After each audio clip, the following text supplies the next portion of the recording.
First Lady Jill Biden is opening up about what's really going on through her mind during the 2024 presidential debate. Joe Biden's performance left a lot of people concerned about whether he was up to the job. Remember that?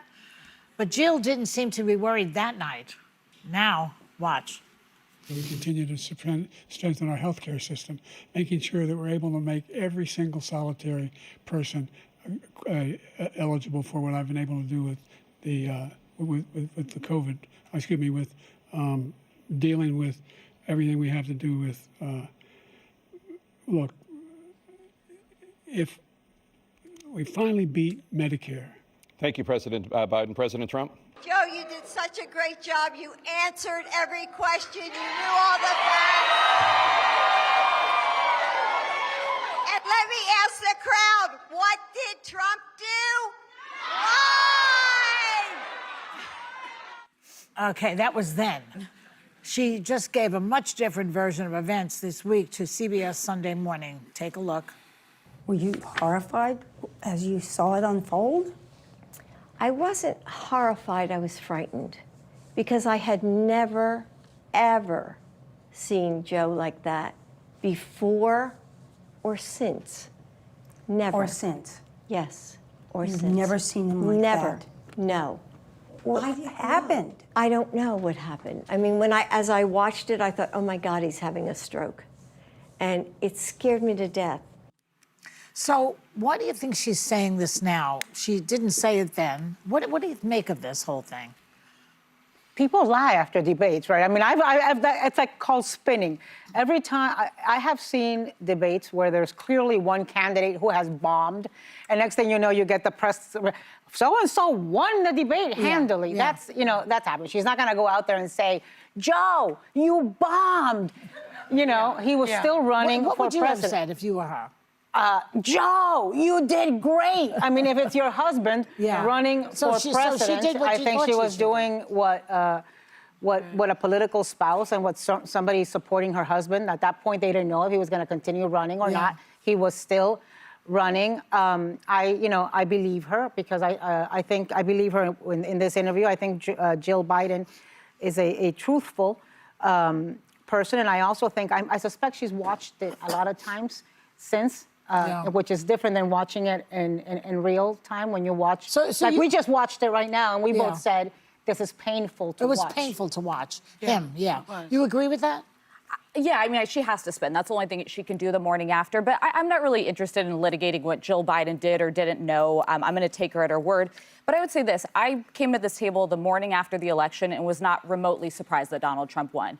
There were glaring signs, I argued it at this table for 2+ years, that however anyone might personally feel about Joe Biden, he was losing the country because there were concerns not about his ability to do the job while still in office. It was that he was going to have 4 more years and be the oldest president in history, and we had seen some slowing down. 72% of Americans said that before this debate. And he stayed in for another month after that, which led this narrow window for Kamala Harris to try to do a Hail Mary and win. A lot of why we are here in this moment that we're in, where a lot of us are afraid of the direction the country is going, is because people who were raising their voices and saying America deserves other options than this were told to shut up, sit down, and not use their voice, but stand up for democracy somehow. How are you standing up for democracy if you're not allowed to have an opinion on the state of the commander-in-chief? Right. I say that now, too. About somebody else.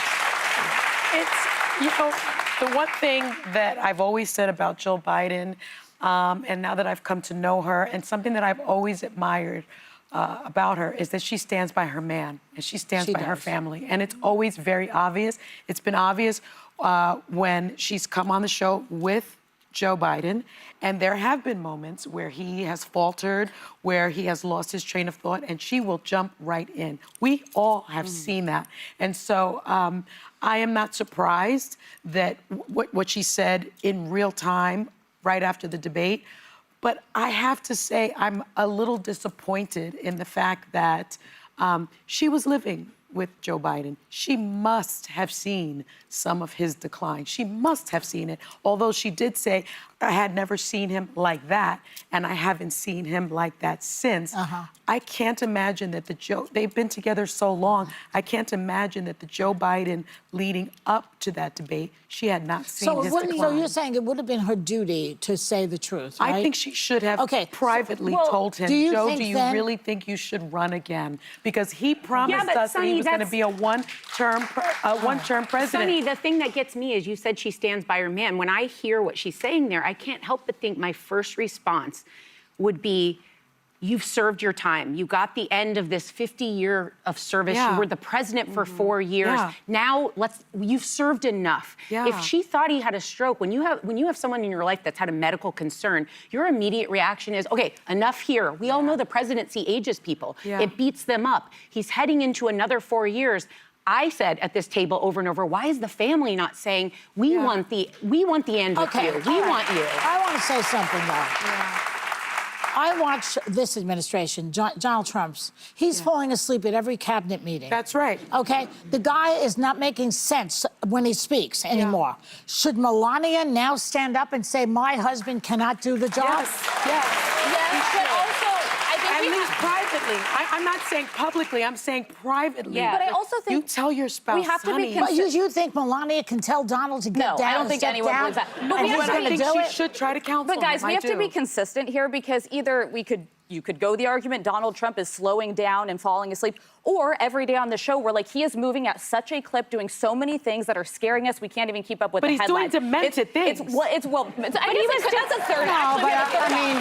But listen, now you have the DNC finally released its autopsy, this investigation of what went wrong and why they lost. There is not one mention of Joe Biden's age or his refusal to get out of the race and leave this tiny runway for Kamala Harris. That is malpractice on the part of the Democratic National Committee, which, by the way, is in debt right now. Well, the RNC has tens of millions of dollars. I think both things can be true. I think his physical and cognitive decline are, to me, clearly evident. I mean, his physical decline, we see the bruises on his hands that he's had for months. The rash on his neck. The rash on his neck, the swollen ankles. These things you can't erase. You can't not According see. to him, he's 100% and we healthy. see the insane things that he's tweeting out in the middle of the night, which then explains why he's falling asleep in the middle of the day. But and he's doing insane things. He's doing what he ran scare on. me. He's doing Project 2025. He didn't run on going to war with Iran.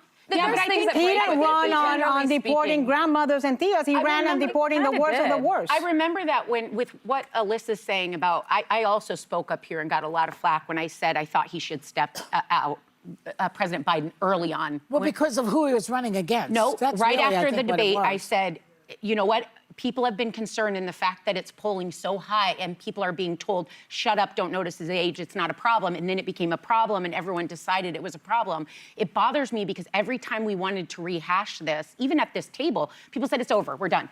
Part of the distrust as an independent that I got furious at was, don't tell me to fall in line. That's what the Republicans do. They fall in line with no thought or critical They fall thinking. in line behind a demented guy. Right, but my point is the Democrats needed to come out and say, we had some infighting, but we agree, we see what the voters are saying. They should have had a primary, which is what Representative Clyburn said, rather than force it. That would it was have the been good. secrecy and the lack of trust voters had, and now we're being confirmed. No, we weren't honest. The reason they couldn't have a primary is because Joe Biden likely stayed too long in the race. That's Back to the original point. And he gave no runway for the vice president. I believe in a primary, I believe she would have been the candidate. Now, and she but at wouldn't least have voters would have picked her, and they could have said, you know. This is only one little clip of one part of her book. She's got a whole book that I think we need to read. And she's coming on The View this Tuesday. Jill Biden is. Yeah. And maybe we can discuss We can discuss dozing it. Don that day.